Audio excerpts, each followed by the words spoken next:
خۆشحاڵی نەمڕۆ لە 22مین پرۆژەی ئیپۆکە هەم خوێندنگاکانی یونایتد ساینسەوە لەگەڵ بەهاوبەشی لەگەڵ زانکۆی سلێمانیە چەند ساڵێکە بەڕێەکرێ.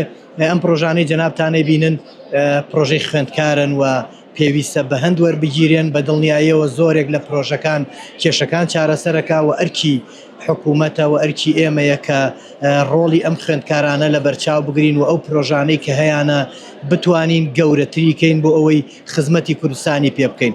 و دیوێکی تری ئەوەیە کە خوێندکارانی ئێمە وەکو خوێندکارانی وڵاتانی دنیا هەمێشکیان بجوڵێنین بۆ ئەوەی پرۆژەی جوان و خزمەتی جوان پێشکەش بە کوردستان و پێشکەش بە جیهان بکەین. و ومێ دەکەم ئەم پرۆژانە کە لە ئەخیرەوە